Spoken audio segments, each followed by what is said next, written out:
Political instability क्या इतनी ही गैर मामूली थी कि जिसकी वजह से हुकूमत परफॉर्म नहीं कर सकी, मईशत में जो गिरावट है वो नहीं रुक सकी? मेरे ख्याल में पॉलिटिकल इंस्टेबिलिटी तो थी, उसमें फिर किसी हद तक ये दहशत गर्दी की जो आमेजिश की गई, जो हमले किए गए, आगे लगाई गई कोर कमांडर के, जो शोहदा के मुजस्मे तोड़े गए, उससे ऑब्वियसली जिस मुल्क में ये सब कुछ हो रहा हो वहाँ पे एतमाद में कमी तो आती। अच्छा। लेकिन देखिए, मैं जिस बात पे फोकस करना चाहूँगा वो तो आने वाला बजट है। मैं तो आपको ये बताना चाहूँगा कि ये बजट है क्या। मैंने आपको दही इलाकों की स्ट्रैटेजी बता दी, वो इस अदम इस्तेहकाम के बावजूद है। मैं आपको शहरों की स्ट्रैटेजी बताना चाहता हूँ, वो भी इस अदम इस्तेहकाम के बावजूद है। मैं आपको ये भी बताना चाहता हूँ, जैसे मेरे भाई मुजम्मल साहब कह रहे थे कि अगर 30% कमोडिटी की कीमत में कमी आ गई है, तो हमने तो ऑलरेडी 35% जो एक ग्रेड 1 से लेके 16 तक के मुलाजमीन हैं उनकी तनख्वाहें बढ़ा दी, और 35% तो कोई भी शरह ऐसी नहीं है महंगाई की जो इससे ज़्यादा हो। आप जो मर्जी देख लें, चाहे वो 17 वाली देख लें या 28-29 वाली देख लें, हर लिहाज से जो बोझ गरीब आदमी पर पड़ा था, अच्छा, उससे ज़्यादा तनख्वाह बढ़ा दी है।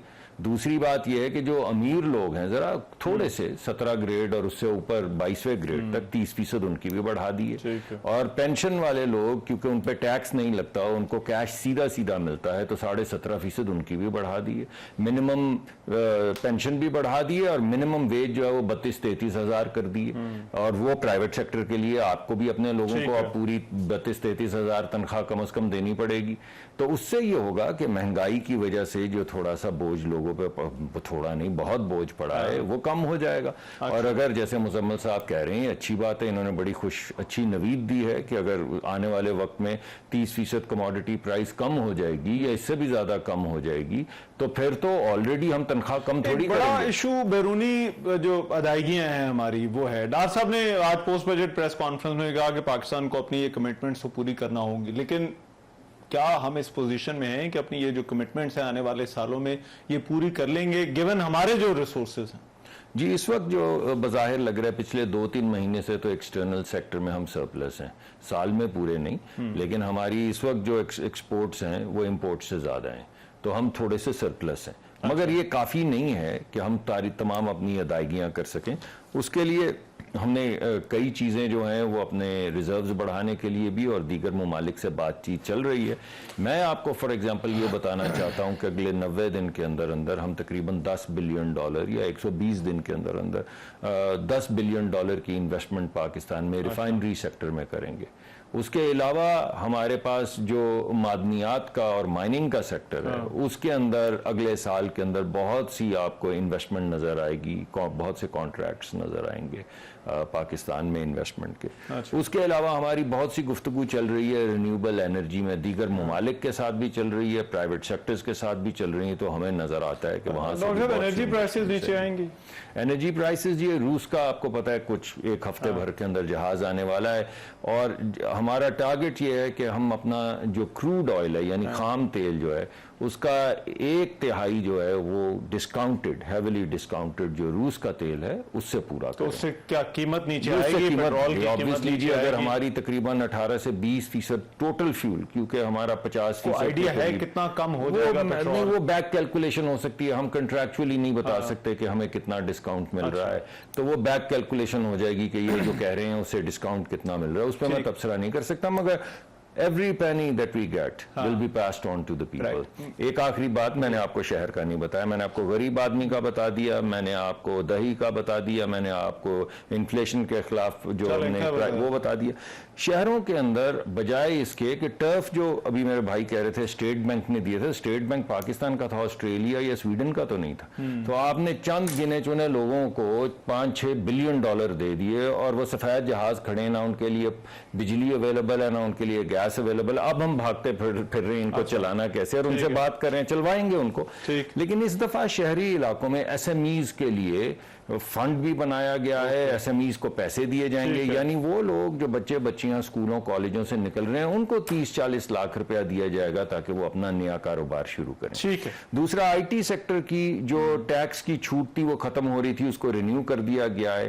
1 लाख जो कंप्यूटर्स हैं वो बच्चों में जो टॉपर्स हैं उनमें तकसीम किए जाएंगे। बाहर से अगर आप लाएं, कोई भी आईटी से रिलेटेड सॉफ्टवेयर लाएं और या हार्डवेयर लाएं, उस पर छूट दी गई है।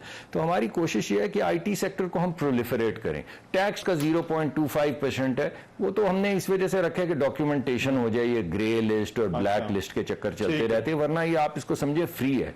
तो हम ये चाहते हैं कि हमारा आईटी का सेक्टर, हमारे बड़े ज़हीन बच्चे हैं, स्किलफुल बच्चे हैं, उनको कंप्यूटर्स दिए जाएं, थोड़ी सी कीमत घटाई जाए कंप्यूटर्स की, थोड़ी सी ब्रॉडबैंड की कीमत घटाई जाए। अच्छा। तो ये बड़ी रैपिड प्रोलिफरेशन। तो शहरों के अंदर आईटी और एसएमई, ठीक है, दही इलाकों में प्रोडक्टिविटी और छोटी छोटी इंडस्ट्रीज, और गरीब आदमी के लिए बेस्प, और जो महंगाई है उसके लिए 35%। मुज़म्मिल साहब, अब इसमें खैर ये जो इकदाम है उन पे भी करते हैं बात, लेकिन आईएमएफ के साथ फ्यूचर आप क्या देख रहे हैं?